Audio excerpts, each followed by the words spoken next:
नमस्कार, मैं हूं जनक दवे। आज हम बात करेंगे गुजरात की पहली महिला मुख्यमंत्री आनंदीबेन पटेल से और उन्हें पूछेंगे जनता से जुड़े हर सवाल का जवाब। स्वागत है मैम आपका इवेंट 7 में। धन्यवाद मैम, 1 साल अपने बतौर गुजरात की मुखिया के तौर पर पूरा किया। नरेंद्र भाई थे तो उन्होंने गुजरात को वाइब्रेंट गुजरात नाम दिया, अपने गतिशील गुजरात का नाम दिया। क्या मायने निकाले जाए इसके 1 साल में? नरेंद्र भाई ने जो गुजरात में रहकर विकास की नींव डाली थी, वो ही विकास की नींव पर हम लोग काम कर रहे हैं। जो पानी का काम शुरू किया था, धीरे धीरे करके वो काम हम लोगों ने पूरा किया। नरेंद्र भाई के समय पे जो स्टैच्यू ऑफ यूनिटी का, मेट्रो का और स्कूलों का जो काम शुरू किया था, वो काम हम लोगों उसको गति दी है, ज़्यादा गति दी है, टेंडर निकाले और अभी उनका काम शुरू किया गया है। लोगों के बीच में रहकर काम करना चाहिए, वो नरेंद्र भाई ने ही हम लोगों को सिखाया था। तो हम आज वही काम कर रहे हैं कि लोक संपर्क सेतु के नाम से मैंने तय किया कि लोगों का काम जल्दी कैसे हो और गांव में से किसी को सचिवालय गांधीनगर न आने पड़े और जिला के स्तर पर भी नहीं आना चाहिए। तो हम गांव में ही जाकर, तालुका प्लेस पर जाकर वे लोगों का काम निपटा सकते हैं। तो मैंने एक गतिशील गुजरात का नाम दिया कि चले हम सब गति करें गांव की ओर और वहाँ जाकर बैठे और गांव के जो लोग अपने अपने काम लेकर आते हैं तो वो कलेक्टर, वहाँ डीडीओ, सब लोग उसको इकट्ठा होकर वो काम पूरा करें और तुरंत उसके हाथ में हम दे दें कि ले भाई आपका काम पूरा हो गया। इसी तरह हम लोगों ने कई नई नई योजनाएं बनाकर इम्प्लीमेंटेशन किया है। तो मैंने ये गतिशील का नाम नहीं दिया है, लेकिन आम जनता की ओर से नाम आया है तो हम लोगों ने पकड़ लिया और दिखाया कि चलो गतिशील गुजरात है, इसमें गुजरात की जनता भी गतिशील बनी है, वो भी हमें सहयोग करने लगी है।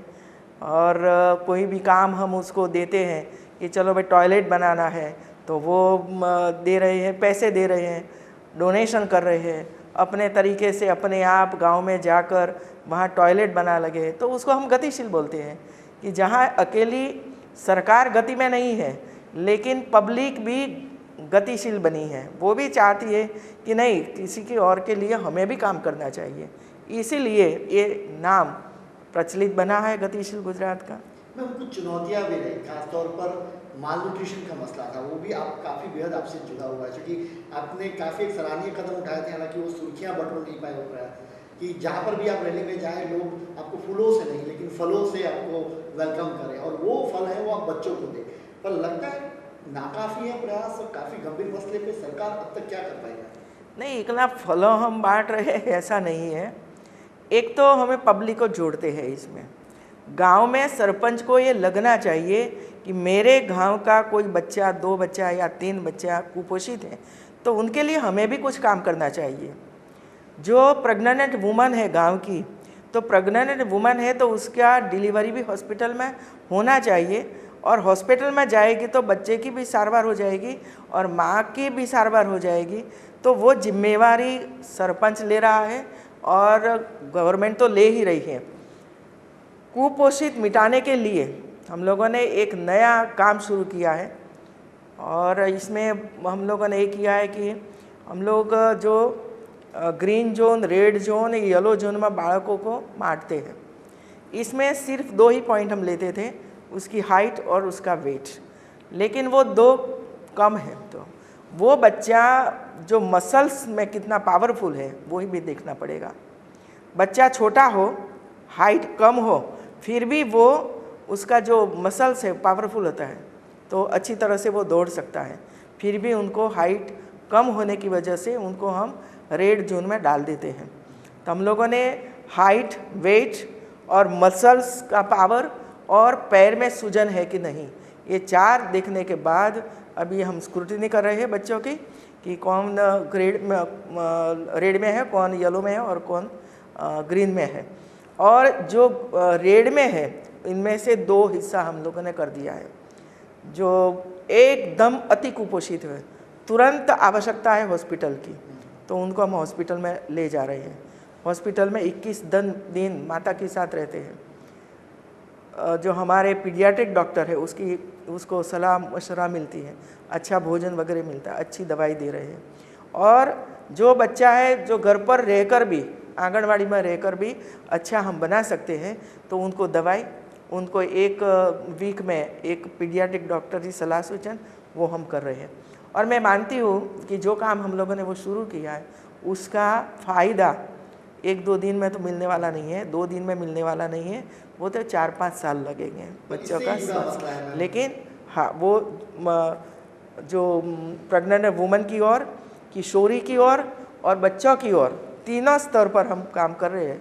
इसलिए मैं मानती हूँ कि धीरे धीरे करके गुजरात कुपोषण में से तो बाहर निकलेगा। इससे जुड़ा मसला है मैम, हर हाथ में काम और हर थाली में खाना है, फूड सिक्योरिटी बिल का मसला जब आता है, किस तरीके से प्रिपेयर्ड है अगर, चूँकि 7.5 लाख फैमिलीज़ को आप अंत्योदय योजना में कवर कर पाए, तो अभी भी बहुत सारा काम बाकी है, तो उस पर क्या सोच है आपकी, सरकार क्या कुछ कर रही है? नहीं, सरकार तो गांव-गांव जाकर, हमारे अधिकारी जाते हैं गांव में, बैठते हैं और ऐसे कोई ना कोई परिवार है जिसको अन्न की ज़रूरियात है तो वहाँ ही हम उनको दे देते हैं। इसमें कोई ऐसा नहीं देखते हैं कि उनकी वो ज़मीन है वो है कि नहीं, लेकिन सचमुच में उसको खाने की कोई वो समस्या है तो तुरंत उसको वो दिया जाता है गुजरात में से। और देखो, हमारे यहाँ तो कई ऐसे परिवार भी हैं गांव में कि जो परिवार अपने तरीके से ऐसे परिवारों की देखभाल भी करते रहते हैं।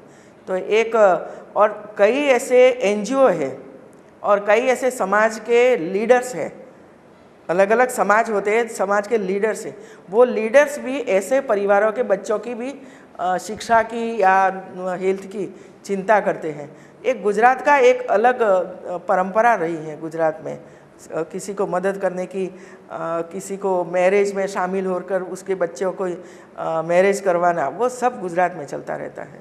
2012 के चुनाव में आपने 50 लाख मकान बनाने का वादा किया था, कुछ बातें ऐसी बीच में आई, आपने कड़े कदम भी उठाए, पर लगता है लोगों को भरोसा थोड़ा डगमगा गया है सरकार की योजनाओं पर। आप कहते हैं डगमगा गया है, ऐसा नहीं है। हम जब तय करते हैं कि इधर मकान होने वाला है तो तुरंत एप्लीकेशन आने लगती है, पहले हम सर्वे करते हैं और सर्वे के बाद लगता है कि यहाँ MIG की ज़रूरत है या LIG मकान की ज़रूरत है या EWS की मकान की ज़रूरत है, तो इसी तरह हम मकान करते हैं। हम लोगों ने लक्ष्यांक किया था 5 लाख का एक साल में बनाने का, तो हम लोगों ने 2.5 लाख मकान बना दिए, अलॉट भी हो गए और बाकी प्रोसेस में है। और कहीं का टेंडर अभी हम लोगों ने 22 मई को एक साल जब राज्य को पूरा हुआ उसी समय 22,000 नए मकान बनाने का फाउंडेशन हम लोगों ने डाला। तो ऐसी तरह हम मकान बना रहे हैं और बनाएंगे। और एक वो भी किया है कि मान लो कि किसी को मकान चाहिए लेकिन राज्य सरकार जो बताना है इसमें नहीं चाहिए, लेकिन वहाँ जो रहते हैं वहाँ ही उसको मकान चाहिए, तो एफोर्डेबल हाउसिंग की स्कीम बनाई है। आप 80 चौरस मीटर का मकान कहीं भी आप ले लो, कहीं भी ले लो, और आपको ज़रूरत है कि 2 लाख 5 लाख कम पड़ जाते हैं मकान खरीदने में, तो बैंक में से लोन ले लो और लोन में भी मदद करेंगी गुजरात सरकार, और इसमें 5% इंटरेस्ट गवर्नमेंट देगी, ऐसा भी प्रावधान किया है। इसमें भी ऐसे परिवार आ रहे हैं। किसानों का मुद्दा विपक्ष खास तौर पर हंगामा मचाता रहा, विधानसभा में भी हमने पिछली बार देखा है, लगातार बेमौसम बारिश हुई, उसमें भी किसान को काफ़ी झेलना पड़ा। सरकार की ओर से जो मुआवजा मिलना चाहिए था वो नहीं मिला, विपक्ष का भी हमेशा ये आरोप होता रहा है, और किसान भी ये कहते हैं। किसान तो कोई नहीं बोलता है, जब ये शुरू हुआ तब जरूर बोलते थे, लेकिन राज्य सरकार ने पहली बार 1100 करोड़ रुपया का पैकेज किसानों को दिया। इसके बाद नरेंद्र भाई मोदी की सरकार ने जो 33% से ज़्यादा नुकसान होगा उसको 1.5 गुना मुआवजा मिलेगा, वो भी हम दे रहे हैं। और हम लोगों ने तय किया था 25% जिसको नुकसान हुआ होगा उनको भी हम देंगे, तो 25 से 33% के बीच में जो किसानों को नुकसान हुआ था उसको भी गवर्नमेंट की ओर से हम देंगे। शुरू हो गया क्योंकि वो फॉर्म भरना पड़ता है, और इसमें ऐसा है कि कोई किसान सितंबर में लोन लेता है, कोई किसान अगस्त में लेता है, कोई किसान मई में लेता है। तो एक साल जब पूरा होता है तब पता चलता है कि उसका इंटरेस्ट कितना हुआ। वो इंटरेस्ट इतना हुआ तो उसी समय जब दरख्वास्त आती है तो तुरंत उसके अकाउंट में हम डाल देते हैं। एक साथ तो हम नहीं कर सकते हैं। कॉटन का मसला था जब शुरू में, तो मिनिमम सपोर्ट प्राइस के मुताबिक उनको नहीं मिला, नहीं जो सर, भी मांगे थे। ठीक, हमारे यहाँ किसान संघ है, वो किसानों के बारे में हमारे साथ चर्चा विचारणा करता रहता है।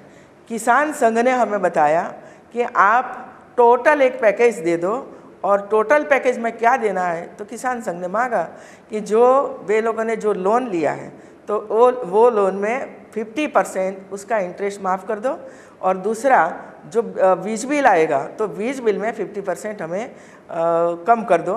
तो वो दोनों बात जो किसान संघ ने हमें की थी वो काम हम लोगों ने तो कर दिया। किसानों में नाराजगी नहीं है सरकार का ये दावा? क्या किसानों में नाराजगी अब नहीं है सरकार? अब नहीं है किसानों के, वो समझ गए हैं कि हमें जो मिलना था वो मिल गया है। और भी कई मुद्दे हैं जो मुख्यमंत्री आनंदीबेन से पूछेंगे, लेकिन समय हो चला है ब्रेक का। ब्रेक के बाद और भी सवाल, तीखे सवाल आनंदीबेन से पूछेंगे।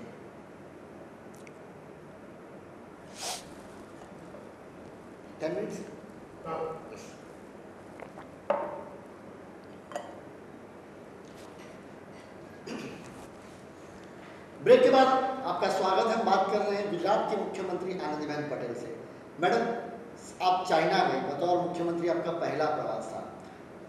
देखा जाए तो क्या कुछ उम्मीदें हैं, क्योंकि असमंजस ये बना हुआ है कि यहाँ पर प्रेसिडेंट जिनपिंग यहाँ पर आए, तब उन्होंने जो हस्ताक्षर किए थे उसी का ये सिलसिला है, इसमें नया कोई सरकार ने नहीं किया, विपक्ष आरोप लगा रहे हैं। विपक्ष काम करता रहता है, हम हमारा काम करते रहते हैं। 30,000 करोड़ रुपए का MOU साइन हुआ, और जो 3 हम लोगों ने इधर जब जिनपिंग आए थे उसी समय जो 3 MOU साइन हुए थे उसके बारे में हम लोगों ने चाइना में चर्चा की, और चर्चा के बाद वे लोगों प्रेजेंटेशन करने के लिए अभी जुलाई में आ रहे हैं, और एक ग्रुप ये सितंबर में आने वाला है, और हम इधर से हमारा प्रेजेंटेशन तैयार करने वाले हैं। हमें क्या ज़रूरत है, वो क्या हमें सहाय कर सकते हैं, दोनों का आदान प्रदान होगा, और इसमें से तय होगा कि गुजरात को अहमदाबाद के लिए क्या करना है, चाइना अहमदाबाद के लिए क्या कर सकता है, वो हम तय करेंगे उसी समय। ज़्यादा पर रोजगार एक MOU साइन हो जाता है, और हम मानते हैं कि आज MOU साइन हुआ और कल वो दिखाई पड़ना चाहिए, ऐसा तो हो ही नहीं सकता है। तो जो चीज़ें यहाँ पर बनेंगी, अगर जो भी कंपनियाँ यहाँ आती हैं, निवेश करती हैं, मेड इन चाइना होगी या मेड इन इंडिया होगी? चाइना मेड इन इंडिया में ही मेड इन गुजरात आ जाता है। गुजरात में जो काम होता है वो देश भर के लिए भी हुआ, ऐसा हम कह सकते हैं, क्योंकि भारत अलग तो है ही नहीं, अलग अलग राज्यों से बना हुआ भारत है। तो अलग राज्यों में जो काम होता है वो टोटली तो भारत के लिए ही काम होता है। तो गुजरात में मेक इन इंडिया भी हो रहा है और मेक इन गुजरात भी हो रहा है। मैम, वापिस मैं गुजरात की बात करूँगा। यहाँ पर सरकार पर ये आरोप लगता रहा कि जो भी कमीशन उन्होंने फॉर्म किए उसकी रिपोर्ट उन्होंने कभी फ्लोर पे नहीं रखी। DK त्रिवेदी कमीशन की बात हो, चाहे गोधरा कमीशन की बात हो, चाहे सूरत में जो फ्लड आया था उसकी बात हो, क्यों सरकार को डर रही है, ये एक सबसे बड़ा सवाल है। सरकार कमीशन की नियुक्ति भी करती है, कमीशन उस पर जांच करती है, इसमें भी 2-3 साल पसार हो जाते हैं, क्योंकि कई लोगों का पुरावा वगैरह इकट्ठा करना पड़ता है। जब रिपोर्ट आता है, रिपोर्ट के आने के बाद सरकार भी उस पर जांच करती है, एक कमीशन वो भी बिठाती है, मंत्रियों की एक कमेटी बनती है, वो कमेटी उसके पास जांच करती है। लेकिन आज एक रिपोर्ट आ गया और 15 दिन में हम विधानसभा में रखें, ऐसा तो हो ही नहीं सकता है। काफ़ी लंबा समय होता है, क्योंकि राज्य सरकार को और मंत्रियों को भी अलग अलग काम रहते हैं। जब समय मिलता है तो 1-2 घंटा निकाल कर उस पर चर्चा करते हैं, और बाद में जब नेक्स्ट विधानसभा आती है उसी समय उसमें वो रखा जाता है। क्या उम्मीद करें गोधरा या फिर आ जाएगा, आएगा। एक और सवाल बनता है मैम, गुजरात का प्राइड जिसे कहें, बब्बर शेर, उसको लेकर इस बार संख्या काफ़ी बड़ी है। खुशी की बात, क्योंकि प्राइड गुजरात के गौरव के साथ जुड़ा मसला है। उसको ट्रांसलोकेट करने का जो सुप्रीम कोर्ट का आदेश था, मध्य प्रदेश में इसको ले जाने की बात है। आपने उस समय कहा भी था अपने भाषण में उस समय कि जहाँ मध्य प्रदेश में शिफ्ट करने की बात है वहाँ टाइगर्स की संख्या कम हो रही है, कहीं ना कहीं वहाँ पे जो कंजर्वेशन है वो ठीक से नहीं हो रहा है। तो क्या कहीं विरोध है गुजरात का शुरुआत से? चूँकि मोदी साहब तब भी वो विरोध किया था गुजरात से शेर, बब्बर शेर बाहर ले जाने में। अभी तो सुप्रीम कोर्ट में वो केस चालू है और इसी वजह से मैं उस पर कोई कमेंट नहीं करूँगी। पर वहाँ संख्या कम हो रही है मैडम, जो टाइगर्स हैं उनकी संख्या कम हो रही है और यहाँ पे मतलब कंजर्वेशन पॉलिसी में कहीं ना कहीं घट रही है। मैंने तो वो पेपर में पढ़ा था, इसीलिए मैं बोली थी कि वहाँ कम हुआ है और ये बात सही है, कम हुआ है। लेकिन आज हमारे शिवराज सिंह चौहान की सरकार उस पर भी अच्छी तरह से काम कर रही है। दूसरा एक मैं विपक्ष जो आरोप लगाया, गुस्सी टॉक जो बिल पास हुआ 3 बार पहले उसको वापस भेजा गया था, अब सीधा आरोप लगता है कि आपने अधिकारियों को पूरे पावर्स दे दिए, मतलब उनको जिस तरीके से मर्जी आप प्रताड़ित करना हो किसी को तो वो भी कर सकते हैं। तो इसके माइनस पॉइंट ज़्यादा है गुस्सी टॉक को लेकर, ये पूरा पिक्चर बना है। जो वो ही कानून महाराष्ट्र में चलता है तो उसकी कोई चर्चा नहीं करता है। वो ही कानून वैसे कि वैसा कानून गुजरात सरकार ने पास किया, तो गुजरात सरकार पर टीका हो रही है और महाराष्ट्र में वो कानून चलता है, तो इसके बारे में हम कुछ नहीं बोलते हैं। वहाँ कोई आम आदमी को पकड़कर वो जेल में कोई नहीं डालता है, क्या गुजरात सरकार वो काम करेगी?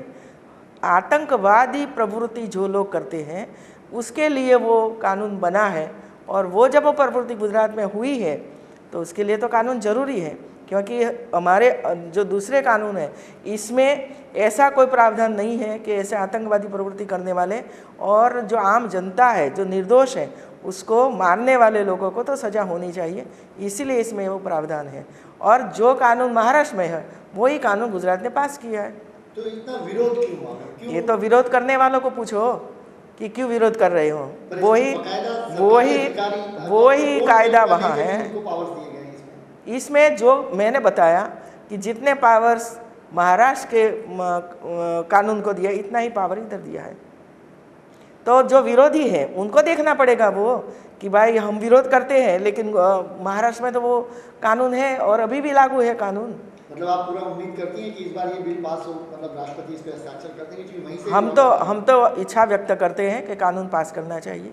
बिल्कुल, और भी कई मसले हैं जिसपे मुख्यमंत्री आनंदीबेन पटेल से हम सवाल करेंगे, लेकिन समय हो चला है एक ब्रेक में। Last 3 minutes.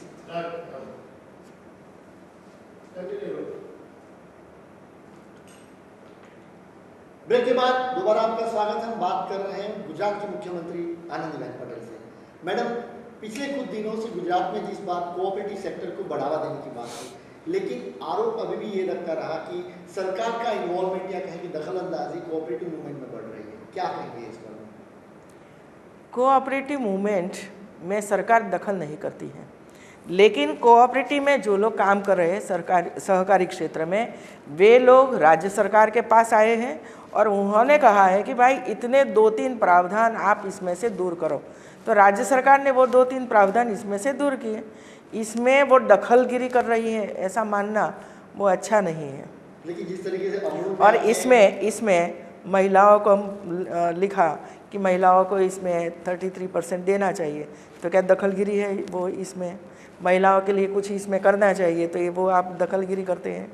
जो डायरेक्टर है वो डायरेक्टर ऐसे होने चाहिए जिसको सहकारी क्षेत्र में का अनुभव हो, तो वो कोई दखलगिरी नहीं है। वही प्रावधान वे लोगों के साथ सलाह मुश्करा करने के बाद ही इसमें डाला गया है। कस्टोडियन क्यों रखे गए? चाहे वो समय वो सुप्रीम में हाई कोर्ट में वो चलता था, केस वगैरह चलता था, तो सुप्रीम ने जजमेंट दिया कि अब आप इसमें आगे बढ़ सकते हो, और वहाँ से ही आया कि आप पूरे डिस्ट्रिक्ट का चुनाव होता था, ब्लॉक बनाओ और ब्लॉक बनाने के बाद आप चुनाव करो।